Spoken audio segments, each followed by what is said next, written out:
Hey, I'm Noah, and I hope you're having an incredible week.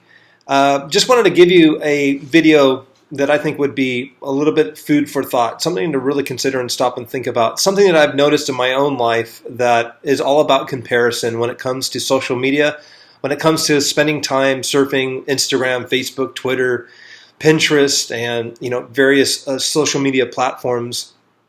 I wanted to see if you can kind of relate to just like the comparison trap of not feeling good about yourself or not feeling good about the work that you do or the life that you have, and you're not feeling like you're measuring up. Don't go to the same places, don't do the same kind of photography, don't have the same kind of family.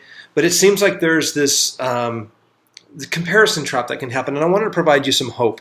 I wanted to provide you just kind of a glimpse into what I've used myself to remind me of the realities of the social media, the messages on it, but to use it wisely and to steward it wisely in our life, especially when it comes to our time.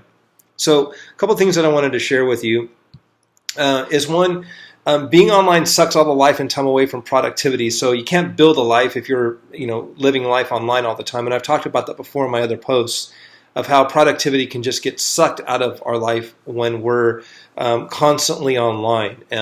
Being online doesn't make us a ton of revenue. If you're posting to your store and things like that, that's one thing, or promoting a product, that's another. But in terms of just sitting there away from family, sitting there away from productivity on your craft, I try to move it to a couple times a day, specific times. So that's one exercise that you can use. But my self-worth went up the moment that I took the comparison trap away. Most people treat social media as a competition rather than encouragement and celebration. So I would ask for you to look at that. Are you leaving comments on people's posts that are encouraging? Are you lifting others up? It takes a lot to make something and to put it out there. And I know that feeling of, you just put your heart and soul and spent weeks and weeks and weeks into creating something, and then you put it up there and it's like crickets. But if you're looking for that validation from social media, that's a tell. That's kind of a sign of, hey man, I'm kind of trying to find my self-worth in my worth on social media. And that's could be a potential blind spot and something to really consider and stop and go, am I getting my validation, and am I getting the way that I feel about myself and my worth based on the way that I'm comparing myself to others and my platform?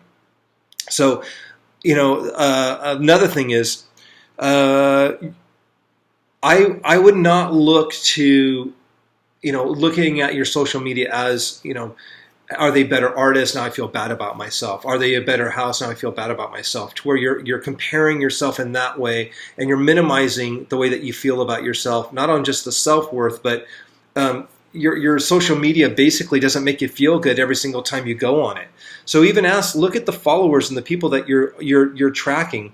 As you follow them, do you just feel worse about yourself? So I even looked at it as like, hey, this post really isn't making me feel good about myself, or this feed.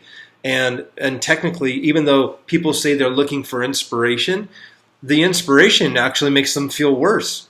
And so what I try to do is I try to follow people that I know personally.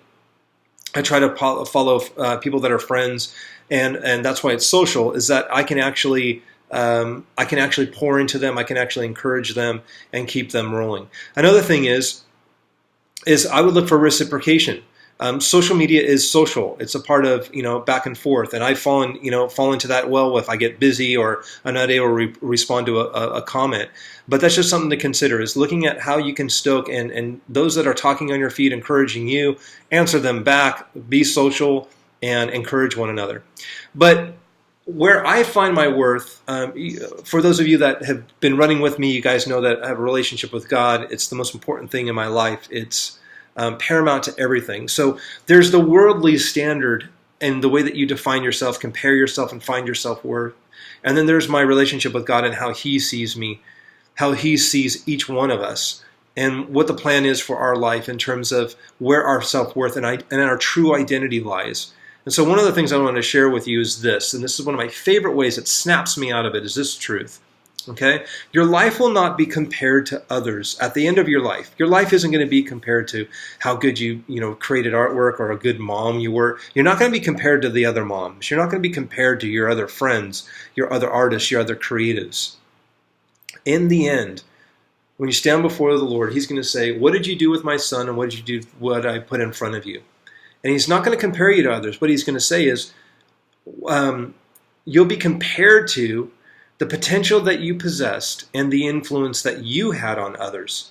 Not how you did compared to others. It's basically going to be, what did you do with what you've got in front of you? What do you do with what resources you have in front of you and the influence that you have? Hey, we all have influence. We all have social media. Whether you've got 10 followers or whether you have thousands of followers, you have influence to speak into another person's life. Your words can give life. Your words can take life. But I would hope that our feeds and our social media and what we are putting out there is actually giving life to folks and giving them hope.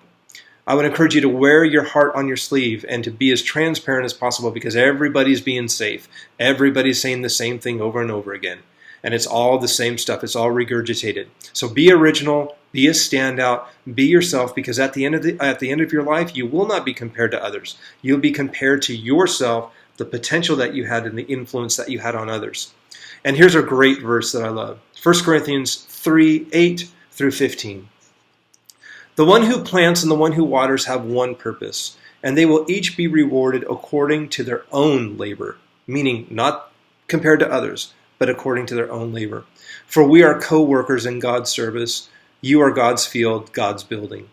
Okay? You specifically, you're a brand inside of you're a brand outside of everybody else. You are your own self-contained brand, not the status quo, not the masses. You are individual, you are unique, and you have a calling on your life and a purpose to find and discover and expose so that you can use your God-given talent in order to impact the world. And so this verse finishes up with, by the grace God has given me, I laid a foundation as a wise builder, and someone else is building on it. But each one should build with care, for no one can lay any foundation other than one already laid, which is Jesus Christ. So if you're building your life on any other foundation, you're going to have a hard time doing it. It's going to be trouble for yourself, and it's going to be constrained and torqued, and it's going to be a constant strain. So it continues with this. If anyone builds on this foundation, okay? If anyone builds on this foundation using gold, silver, or costly stones, wood, hay, or straw, their work will be shown for what it is, because the day will bring it to light. It will be revealed with fire, and the fire will test the quality of each person's work. If what has been built survives, the builder will receive a reward. If it is burned up, the builder will suffer loss, but yet will be saved, even though only one is escaping through the flames. So, in short, I will paraphrase this. Basically what the verse is saying this is, listen, I've got a life. What's my life foundation? What am I built on? Am I built on self? Am I built on what I believe is best for me? Or am I built on the foundation of Christ, where my true identity lies? Now, if I have a true identity in Him, and my life and my identity is found in Him, my life is built on that. So I can either build life with two things. I only have two options: to build things with wood, straw, wood, hay, or straw, or I can build a life with precious stones, gold, and silver. And that is investing my time, talent, and treasure into individuals and people. Those are the things that will stand the test of a fire. It's a person's soul. Everything else that I'm investing in will burn up. Money, possessions, earthly goods, anything that is here that will rot, fade, be stolen. So that's where you got to ask yourself, am I building my foundation of my life built on those things that are eternal, or am I building on those things that are temporal? So then back to the comparison thing. This makes comparison so unique in terms of how we approach our time, talent, and treasure. When you're on Instagram and you're looking, are you looking at things through an eternal lens, or are you looking at things through a temporal lens? What can I get out of it? How do I feel about myself? My self-worth stinks. I'm not as good as they are. I don't feel great. I just want to go and just give up on whatever I'm doing, because I'm never going to receive that status, that money, when you're doing life in that way, you can get depressed really quick, because it's a trigger. And social media is really going to diffuse the momentum that you have. So I really hope this helps you. I know I've gone long, normal than I should, but leave a question down below. Let me know. Hey, do you find yourself finding your self-worth in the comparison trap on social media? Please leave a comment down below. I hope you have an amazing week, and thanks for being here.